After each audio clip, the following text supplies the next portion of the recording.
Guys, may share nga pala ako sa inyong issue about dito sa Rusi Plus X, no? Yung taas baba yung RPM, walang minor.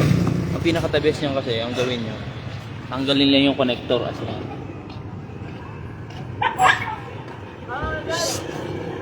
Yan, o. Halimbawa, nag-minor na siya ng 1.5. Nag-steady. Minsan kasi nag-steady dito bigla, bisan tataas. Para magka-minor, ang gawin nyo, pag naglolo ko, i-bypass nyo na yung connector. Tulad dito sa akin. Yan, o. 1.5 siya. Yan, 1.5, 1.550, ganyan. Pag na ganyan na siya yung sa kanya bubunutin, huwag niyang papatayin to.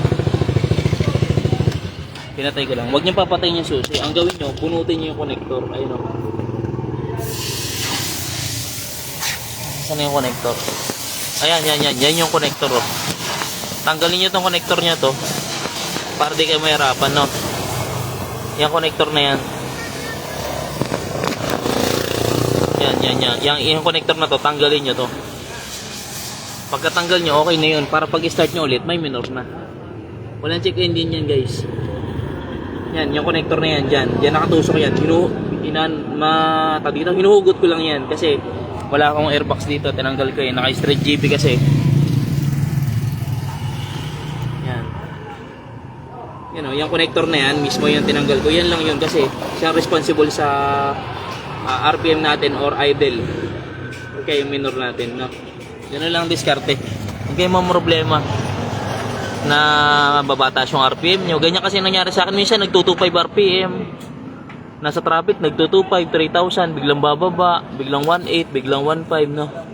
Yan diskarte. Tanggalin yung bypass nyo na to. Lagyan nyo na lang tape para di mabasa. Ako kasi mabilis ko mahugot yan. Dahil wala na airbox ko eh. Para dun sa mga naka-Russia. Yan. Oh. Para yung minor nyo maging okay. Yan o. Ganyan siya. Diba? Stable sa 1.5 lang tayo. Yun lang. Share, counting kalaman lang, share lang sa inyo. Para at least may idea kayo kung paano gagawin para hindi na kayo mag-manual na IACB or mag-manual na ano minor.